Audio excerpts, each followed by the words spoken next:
신앙생활을 할 때 자세와 방법을 배우는 것은 매우 중요합니다. 왜냐하면 신앙은 자세와 방법으로 주어져 있거든요. 특별히 하나님을 향한 마음의 자세와 기도하는 방법으로 두 가지 정리될 수 있습니다. 표를 보시면 이렇게 나와 있다고 볼 수 있죠. 기독교의 신앙생활은 하나님을 향한 마음의 자세와 하나님께 드리는 기도의 방법을 통칭한 것을 그 사람의 기독교 신앙생활의 모습이라고 할 수 있습니다.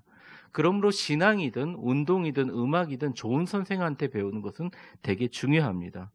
목사를 목양 목자에 선생 사자를 써서 목양을 가르치는 선생이라는 말을 씁니다. 제대로 된 신학교에서 합당한 공부를 마치고 좋은 신학교를 나오고 정통한 신학을 공부하고 오랜 동안 신학적으로 성경을 잘 해석할 뿐만 아니라 말씀의 본질을 잘 전달하는 목회자를 만나는 복이 필요합니다. 이단들은 유튜브에 잘 내지를 않습니다. 왜냐하면 유튜브에 올리는 순간 그 순간 다 검증이 되기 때문이죠. 무리한 말씀을 오버 해석하는 것들 다 보이기 때문이죠. 교단도 굉장히 중요하다고 생각합니다. 1, 2년 공부하고 목사 안수를 받거나 4, 5년 공부하고 목사 안수를 받는 교단들은 권하지 않습니다. 그런 면에서 저희 교회가 속한 대한예수교 장로회는 우리나라에서 가장 어렵게 신학교를 들어가고 가장 오랜 동안 검증해서 목사를 만듭니다. 최소 기간이 9년이에요. 믿을 수 있다는 것이죠. 아멘까지 하실 필요는 없을 것 같습니다. 어렵고 힘들게 오랜 시간 수련을 해서 목사가 되는 교단의 특성도 중요하고요. 그럼 교육자나 목회자에게 겸손하게 신앙을 잘 배워야 됩니다.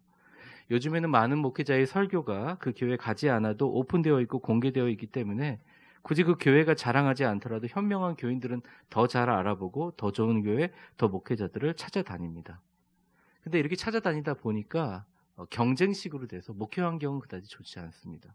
목회 환경은 계속 다양하게 변화되지만 말씀에 대해서 가지는 겸손함은 저와 목회자나 또 우리 성도들에게도 똑같이 공정하게 주어진 하나님이 우리에게 주는 겸손의 배움의 자세라는 것이죠. 근데 오늘은 여러분에게 신앙생활에서 좋은 목회자를 만나 배우는 것보다 훨씬 더 중요한 것이 있다는 것을 말씀드리려고 합니다. 그리고 바로 그것은 오늘 본문에 나와 있는 내용입니다. 성경은 66권으로 이루어져 있습니다. 성경은 하나의 거대한 총 13가지 문학 장르가 들어있는 책이라고 할 수 있어요. 66권의 각각의 저자들은 그 저자들이 생각하고 있는 자신의 말씀뿐만 아니라 하나님의 영에 감동되어서 그 성경을 기록합니다. 굉장히 다양한 언어로 다양한 시대에 다른 문법과 어조로 됩니다. 그래서 이 성경이 우리가 지금 읽을 수 있는 한글 성경으로 형성되기까지 1, 200년이 아니라 수많은 시절이 걸렸습니다. 그렇다는 것은 이 성경의 저자들은 사람의 몸을 가지고 사람의 심정을 가지고 하나님의 음성을 갖고 이 성경 말씀을 기록했다는 거죠. 그런데 그 성경 가운데 정말 위대한 것은 그 성경 말씀 가운데 하나님이신 분이 직접 이 땅에 오셔서 이 땅의 세상을 체험하시고 인간의 언어로 바꿔서 하신 말씀이 뭐냐? 예수님이 직접 하신 육성 언어라고 할 수 있습니다. 그러니까 다른 말씀보다도 성경에서 가장 귀한 말씀이라고 하죠. 요즘 성경에는 나와 있지 않은 옛날 성경만 해도 예수님의 말씀에만 굵은 밤색이나 빨간색으로 되어 있는 성경을 여러분들 발견할 수 있었을 겁니다. 그때 많은 성도들이 저한테 와서 얘기했습니다. 왜 이렇게 하냐고. 하나님 말씀 다 살아있는 하나님 말씀 아니냐고. 맞습니다. 근데 제가 설명드렸죠. 예수님의 말씀은 인간이 하나님 말씀을 듣고 한 게 아니라 하나님이신 분이 오셔서 인간을 대변해서 하시는 말씀이기 때문에 진짜 말씀이다라는 얘기를 합니다. 예를 들어서 이런 겁니다. 수고하고 무거운 짐진 자들아 다 내게로 오라. 내가 너희를 쉬게 하리라. 내가 곧 길이요 진리요 생명이니 나로 말미암지 않아 아버지께로 올 자가 없느니라. 요한복음 14장 6절의 말씀, 요한복음 3장 16절의 말씀. 하나님이 세상을 이처럼 사랑하사 독생자를 주셨으니 이는 그를 믿는 자마다 멸망하지 않고 영생을 얻게 하려 하심이라. 굉장히 짧게 얘기하셨지만 세상의 어떤 신학자들이나 교단과 교파를 떠나서 이 말씀이 가지고 있는 복음의 핵심은 이길 수가 없습니다. 정말 대단하고 명료하고 하나님의 나라의 신비와 성경의 진리를 보여주고 있지요. 그래서 다른 설교보다는 예수님이 하신 말씀의 메시지를 전할 때 더 조심스럽고 신중해지는 것이 목회자의 마음입니다. 오늘 말씀은 목회자의 조언이 아니라 예수님께서 직접 우리에게 하나님을 향해서 어떤 마음의 자세를 가져야 되는가, 하나님을 향해서 우리가 어떤 기도의 방법을 가져야 되는가를 얘기하고 있습니다. 뭐 학원이나 뭐 이렇게 배우는 교습소에서 우리 선생님들이나 교수나 강사들에 대해서 함부로 평가하거나 마음대로 얘기할 수 있지만, 만약 그 학원에 국가대표 선수가 왔다고 생각해 보십시오. 원포인트만 가르쳐 준다 그래도 사람들이 구름대처럼 몰립니다. 여러분, 성경에 많은 말씀이 있지만 대표 선수가 와서 가르쳐 주시는 말씀이라면 누가 가르침에 이견을 달겠습니까? 오늘 예수님의 말씀도 여러분의 하나님을 향한 삶의 자세와 기도의 방법에 대한 대표 선수적인 말씀이라고 생각합니다. 이럴 주제와 같이 여러분들은 하나님의 모든 치우친 사랑을 독점하는 귀한 하나님의 편애하심의 수혜자가 되시기를 간절히 축복합니다. 옆 사람 축복해 보겠습니다. 하나님께서 당신을 선택된 소수로 삼아주시기를 바랍니다. 오늘 본문의 시작은 무화과 나무가 마른 것에 대한 죽게 된 것에 대한 이 베드로의 놀라움으로 시작합니다. 20절과 21절을 보여주시면, 그들이 아침에 지나갈 때 무화과 나무가 뿌리채 마른 것을 보고, 이제 제자들이 지나가면서 본 거죠. 그 전날 예수님이 명령하셔서 저주한 건데, 베드로가 생각이 나서 여쭤오되 랍비여 보소서, 저주한 무화과 나무가 말랐나이다, 이렇게 얘기합니다.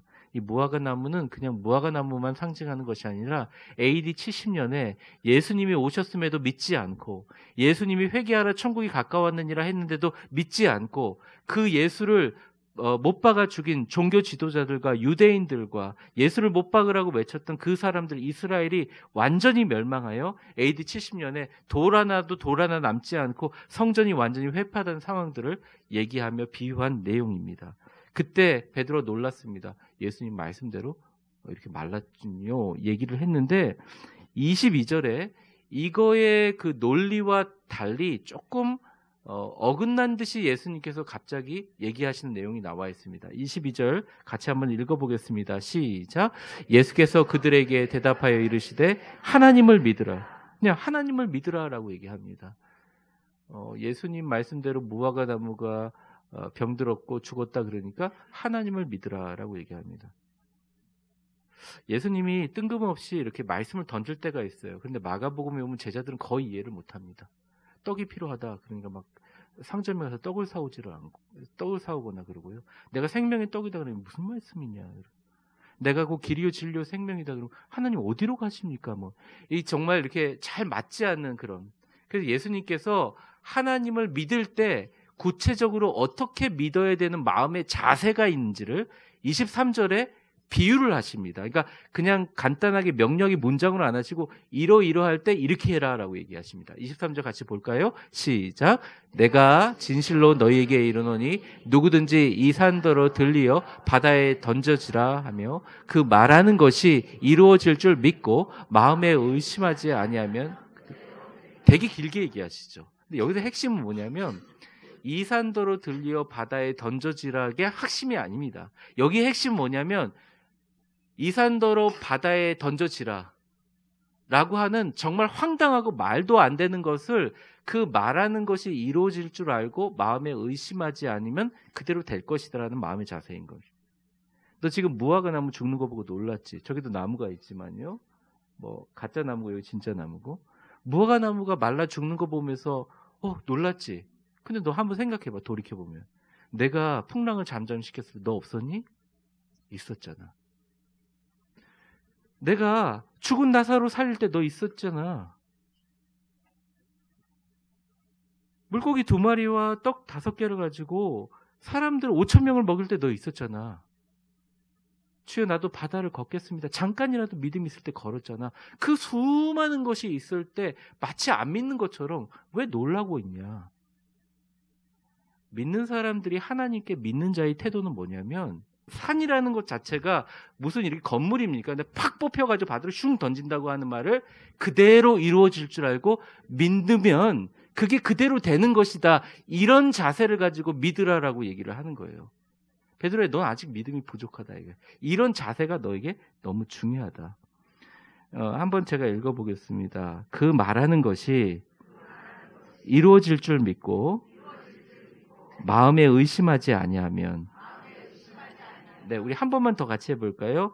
그 말이 이루어질 줄 알고 마음에 의심하지 아니하면.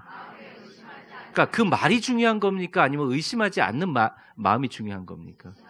그러니까 좋은 말씀도 중요하지만 진짜 좋은 그 하나님의 응답과 기도하는, 그리고 우리가 삶을 사는 하나님을 향한 자세는 말씀의 좋은 것과 깊이와 상관없이 그 말이 어쩔 때 보면 나랑 완전히 황당한 그런 산이 번쩍 날아가서 뭐 바다로 수영하듯이 다이빙해서 점프하는 말을 그대로 있을 줄 알고 믿는 그 마음이 더 중요하다는 얘기를 하세요. 그게 바로 하나님을 믿는 마음의 자세이다. 즉 그대로 이루어질 줄 알고 의심하지 않는 자세입니다. 말씀에 대한 절대 확신이죠. 다니엘의 세 친구들이 풀무불 앞에서, 풀무불은 뭐 다 온도마다 다르지만 1000도가 넘는 불이죠. 그런데 얼마나 느부갓네살이 화가 나냐면 풀무불을 7배나 더 뜨겁게 만들었습니다. 그러니까 몇 도겠어요? 저는 잘 모르겠습니다. 계산을 하면. 그런 곳에 풀무불을 세워놓고 너 나에게 절하지 않아?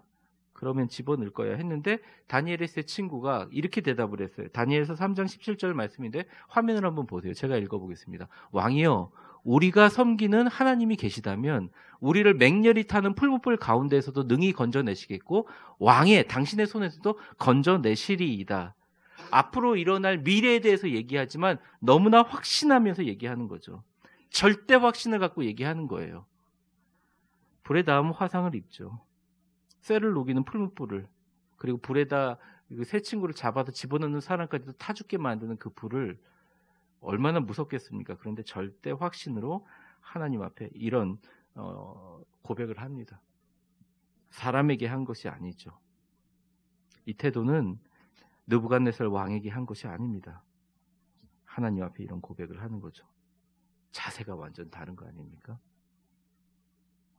그때 하나님께서 정말 구약시대에 참 일어나기 힘든 기적과 기이한 예수 그리스도 비슷한 것을 출현시키는데 많은 성서학자들은 이건 봐서 예수님이 구약시대에 잠깐 나타났다고 생각합니다. 이 본문을 좀 한번 읽어보겠습니다. 다니엘서 3장 22절부터 25절인데요. 25절만 여러분 같이 읽어보겠습니다. 왕의 명령이 엄하고 풀무불이 심히 뜨거움으로 불꽃이 사드락과 메삭과 아벳누고를 붙든 사람을 다 태워 죽였고, 그러니까 얼마나 뜨겁겠어요? 이 세 사람 사드락과 메삭과 아벳누고는 결박된 채 맹렬히 타는 풀무불 가운데 떨어졌더라. 그때 느부갓네살이 놀라서 급히 일어나서 주변에 있는 똑똑한 사람 모사들에게 물어 이르되 우리가 결박하여 불 가운데 던진 자는 세 사람이 아니었느냐? 그들이 왕에게 대답하여되 이르되 왕이여 옳소이다 하더라. 자, 25절 우리 같이 읽겠습니다. 시작. 왕이 또 말하여 이르되 내가 보니 결박되지 아니한 네 사람이 불 가운데로 다니는데 상하지도 아니하고 그 넷째의 모양은 신의 아들과 같다. 네, 여러분, 불에 타 죽는 사람들 화형하는 것들, 예전에 종교개혁 시절에 이 기록들을 보면 사람이 아무리 건강한 사람이라도 불에 태우게 되면 그 화기에 피부와 조직과 뼈와 이런 것들이 녹아들고 움츠러들면서 이렇게 오징어가 말아지듯이 사람이 넘어지거나 떨어집니다. 그런데 다니는 거예요, 3명이. 그런데 3명을 다니는 게 아니라 1명이 다 다니는데 느부갓네살 왕 입으로 고백을 합니다. 신의 아들의 형상과 같도다, 이렇게 얘기를 합니다. 예수님이 가까이 와서 급하게 도와주신 거예요. 사랑하는 성도 여러분, 많은 분들이 불같은 시험 가운데 예수님을 부인하거나 기도로부터 멀어지는 것을 보면 참 안타깝습니다. 그런데 사실은 그때가 진짜 예수님이 우리에게 가까이 올 기회라는 것이죠. 잘 되고 형통해지면 믿음이 좋아진다는 말을 저는 믿지 않습니다. 오히려 절대적인 위기 상황이나 어려운 불시험 가운데 우리의 그전에 가지고 있던 신앙의 잘못된 찌꺼기들이 다 태워버리고 그 불시험 가운데 하나님이 나를 평가할 수 있는 놀라운 기회라는 것이죠. 하나님이 나를 불시험 가운데 보호할 줄 믿는다고 고백했던 다니엘과 세 친구처럼 완전 확신의 마음 자세를 하나님께 한번 보여주셨으면 좋겠습니다. 저를 한번 따라해보세요. 하나님, 어떤 어려움 가운데서도 나와 내 가족을 보호해 주실 줄 믿습니다. 굉장히 하나님을 기쁘게 하는 고백이라는 거죠. 하나님의 눈에 하트를 만들고 하나님의 마음을 감동할 수 있게 하는 기회라는 것입니다. 마귀는 어떻게든지 간에 이 좋은 기회에 우리의 믿음을 빼앗고 대부분 이렇게 얘기하죠. 당신을 사랑하지 않아서 그래. 네가 신앙생활 열심히 하지 않아서 그래. 원래부터 네 인생은 그랬어. 새빨간 거짓말입니다. 하나님은 우리를 사랑하십니다. 역경이 있을 때 우리는 더 큰 하나님의 사랑을 느낄 수가 있습니다. 하나님 이런데 왜 역경이 끝나지 않죠? 여러분 한번 마음 자세를 바꿔보세요. 주님, 불같은 풀무불 같은 시험에 예수님께서 사드락과 메삭과 아벳느고를 찾아오신 것처럼 예수님 나와 함께 다녀 주시옵소서. 그래서 잘되고 형통하게 되면 오히려 믿음이 없어지는 것처럼 보이는 것이 교회 현상이기도 하고 우리 믿음의 현상이기도 합니다. 위대한 교회의 시작이 그랬습니다. 정말 아무것도 없었기에 우리의 믿음은 우리의 공로가 아니라는 것을 알았기 때문에 예배드릴 장소조차도 고민하고 슬퍼하고 힘들어했습니다. 많은 성도들이. 그런데 재밌는 게 그때 저한테 카톡이나 문자를 통해서 목사님 꿈을 꿨는데 뭐 꿈에서 어떤 성전이 나타나고 막 이런 걸 많이 보내주셨습니다. 요즘은 그런 얘기 하시는 분 아무도 없어요. 이게 꿈의 성전이신가요? 잘 모르겠는데 하여튼 여러분들 그런 분이 없어요. 각자의 처소에서 절실한 마음으로 간절히 기도하기 시작했습니다. 역경이 우리를 기도하게 하고 하나님을 바라보게 하는 자세를 만들어줬다는 거예요. 만약 그때의 자세로 다시 돌아갈 수 있다면 우리 교회 놀라운 역사를 세웠을 거예요. 아무리 마귀가 흔들고 싶었지만 흔들기 정말 어려운 기적을 우리에게 보여주셨습니다. 여러 가지 방법으로 사람이 하지 않았다. 니네 공로는 참 헛된 것이었다. 우리에게 보여주셨어요. 근데 만약 우리가 지금 흔들린다면 하나님이 하셨다는 사실에 대한 두려움을 잊어버린 것입니다. 저를 한번 따라해보세요. 내가 했다고 착각하지만 않는다면 믿지 못할 하나님의 말씀은 아무것도 없다. 그러니까 내가 하지 않았으니 하나님이 하실 수 있다고 믿을 수 있게 만드는 것은 진실한 하나님의 두려움에 대한 경외와 겸손, 그리고 하나님의 말씀은 콩으로 메주는 쓰죠. 팥으로 메주를 쓴다고 해도 믿는 말씀. 산이 들려가지고 바다로 던진다 그래도 그대로 될 줄 의심하지 않고 믿는 말씀이라는 것입니다. 사랑하는 성도 여러분, 2019년에는 믿음으로 그가 하시게 만드는 여러분들이 되시기를 주의 이름으로 축원합니다. 옆 사람 축복해 보겠습니다. 그가 하시게 하라. 아멘. 봄에 제가 50km 구간에 한 45km로 정속 주행하고 있는데 제 뒤에 굉장히 고급 외국 SUV가 110km로 정면으로 저를 쳐가지고 저희 뒷차가 완전히 부서지고 저희 차의 앞부분은 300m가 날아가서 가드레일에 그대로 정면을 부딪혔었습니다. 그런 사고가 일어났지만 교인들한테 알리지 않았다가 우리 부목사님한테 저희 사모가 입원하게 되니까 혹시나 모를까 봐 얘기했다가 이게 다 퍼지게 돼서 교인들에게 알리게 되었는데요. 지금도 그 일로 목과 허리를 꾸준히 치료하고 있습니다. 그런데 제가 느낀 교훈은 목과 허리를 조심해야겠다는 교훈이 아니에요. 그때 제가 느낀 경험은 죽음과 삶의 경계는 굉장히 순간이라는 것이에요.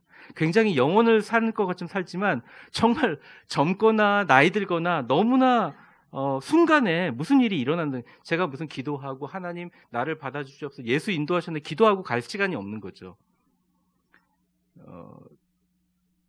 그러니까 저는 정속 주행하고 있었는데 잠깐 딴 데 보셨대요. 그리고 밟다 보니까 110km가 내리막길에서 된 겁니다. 그러니까 타인의 차로 인해서 나도 즉사할 수 있는 몸이구나. 운전과 인생에서 내 공로와 내 의와 내 원칙이라는 것, 다가오는 죽음 앞에서는 아무것도 아니라는 것을 깨닫게 되었습니다. 그래서 제가 요즘엔 달리 보여요. 많은 가족들하고 인사하면서 임종을 맞는 사람들, 자신의 인생을 마무리하는 것이 진짜 축복이고 특권이라는 생각을 하게 됩니다. 사랑하는 성도 여러분, 우리의 생명 하나님께 전적으로 달려 있습니다. 그렇기 때문에 사실 하나님이 두려우신 것입니다. 왜냐하면 생명의 주관자는 하나님이시기 때문입니다. 누구도 그분 앞에 교만할 수 없다는 것이죠. 저희 교회는 사랑과 충만함과 또 은혜가 넘치는 교회이기를 원합니다. 서로 무서워하는 두려워하는 사람 없이 정말 서로를 챙겨주고 사랑과 은혜가 넘쳤으면 좋겠습니다. 그래서 저는 교회를 두려워하는 말이 아닙니다. 말씀의 종을 두려워하라는 게 아니에요. 그 뒤에 계시는 하나님을 좀 생각하라는 거예요. 그분이 어떤 분인지 생각하라는 것입니다. 우리의 인사권자는 누굽니까? 하나님이시라는 거예요. 누가 세웠는지 다시 한번 생각해 보라는 것입니다. 우리 성도들과 목회자 간에 또 성도들 간에 서로 사랑하고 축복하고 격려하며 믿음을 잃지 말라는 것입니다. 왜냐? 오늘 찬송가한 것처럼 모든 것은 하나님의 은혜고 하나님이 하셨다는 것이죠.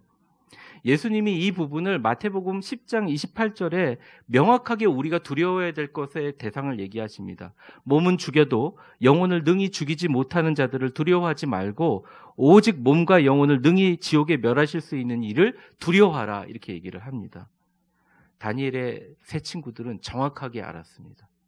자기를 불태워 죽이는 불보다 또 왕과 사람들의 시선이 두려워 하나님의 성전과 말씀과 또 다니엘이라는 하나님의 종에 대해서 함부로 얘기하고 이간질해서 그 친구인 우리까지 죽이려고 하는 사람들을 두려워하지 않고 하나님의 위대하심과 자신을 구원해 주신 것을 두려움 없이 목숨 걸고 선포했습니다. 하나님은 불로부터 사람으로부터 나를 보호하신다, 이렇게 선포해버린 것입니다.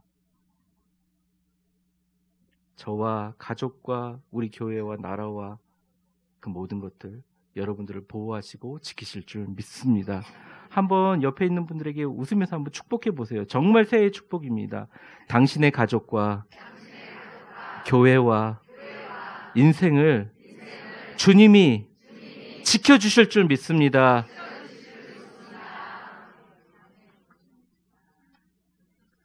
신앙의 영역에서 분명히 하나님이 하시는 일과 우리 하는 일을 구분할 필요가 있습니다. 부흥은 하나님이 하시는 일입니다. 하지만 믿음의 문제는 예수님조차도 늘 믿음이 작다, 크다, 적다, 부족하다, 없는 자다 하면서 자체 등급을 내려주면서 평가를 해주셨다는 거예요. 사랑하는 모든 성도 여러분, 저는 아주 간절한 마음이 있습니다. 믿음의 거인이 되십시오. 하나님이 기뻐하시는 믿음의 마음의 자세를 가지고 계십시오. 잘 유지하십시오. 그렇다면 고통과 절망이 있더라도 낭망하지 말고 하나님께 외치십시오. 당신이 내 나라와 가족과 교회를 지켜주실 줄 믿습니다. 내 경제 상황을 지켜주실 줄 믿습니다. 주님이 기적을 주실 줄 믿습니다. 이렇게 의심하지 않고 믿으면 그대로 되리라. 이렇게 얘기했는데 제자들의 표정이 잘 못 알아듣는 표정인 거예요. 그래서 그 다음 절에 예수님께서 그걸 그대로 문장으로 만들어서 얘기해 주십니다. 그게 24절의 말씀이에요. 같이 한번 읽어보겠습니다. 시작. 그러므로 내가 너희에게 말하노니 무엇이든지 기도하고 구하는 것은 받은 줄로 믿으라. 그리하면 너희에게 그대로 되리라. 그대로 될 줄 믿습니다. 그게 아멘이죠. 여러분 주변에 말씀을 아멘으로 긍정하는 축복의 사람으로 둘러싸인 여러분 인생 되시기를 간절히 축복합니다. 이런 사람들은 어떻게 하나님이 안 좋아하겠어요? 가만히 두시겠어요? 보관 주시겠어요? 저는 이러한 좋은 것을 받을 줄 아는 성도들의 하나님을 향한 마음의 자세를 잘 익히시고 하나님께 큰 은혜를 받으시기를 주의 이름으로 축원합니다. 두 번째는 자세가 아니라 방법입니다. 방법 뭐냐? 기도할 때 응답이 잘 되는 방법을 얘기합니다. 그것은 성경에 나와 있는 대로 이겁니다. 좀 우리가 어려운 내용이지만 같이 읽어보겠습니다. 기도할 때 나에게 혐의가 있는 사람들을 용서해라. 25절의 말씀입니다. 서서 기도할 때 아무에게나 혐의가 있거든 용서하라. 그리하여 하늘에 계신 너희 아버지께서는 너희 허물을 사하여 주시리라 하시니라. 우리나라 사람들은 용서하지 않는 것을 미학으로 승화시킵니다. 한이라고 합니다.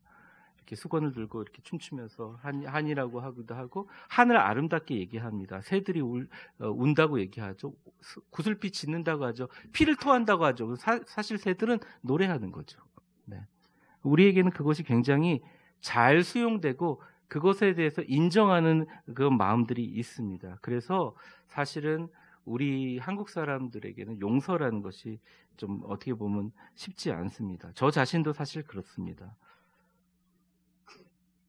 근데 이 말씀을 보면요. 기도할 때 일단 내게 혐의가 있는 사람들이 있으면 그 사람을 용서하고 나서 그걸 전제로 한 다음에 기도하라는 말입니다. 한국말로 보면 용서를 기도 중에 하라는 말로 볼 수 있는데 그게 아니라 원문을 보면 용서를 하고 나서 기도하라는 거예요. 영어 성경을 잠깐 보면요. New International Version입니다. NIV입니다. 쭉 다 읽지 않겠습니다. 여기 보시면 너가 서서 기도할 때 If you hold anything against anyone, 너가 만약에 어떤 사람으로부터 반대되는 어떤 것을 hold, 가지고 있으면 forgive him, 용서하라. 근데 이거 한국말로 용서하라는 해석보다는 더 좋은 해석이 뭔지 아세요? 이 용서하라는 forgive라는 영어의 단어가 release from이라는 단어도 같이 의미가 있습니다. 풀어놔라. 우리 용서한다 그러면 내가 너를 용서하노라, 마치 왕이 신하한테 하듯이 그 생각을 합니다. 내가 완전히 용서할 마음이 됐을 때 용서하노라, 이러지 말라는, 이렇게 할 수가 없어요. 그건 쉬워요. 그게 잘 안 돼요.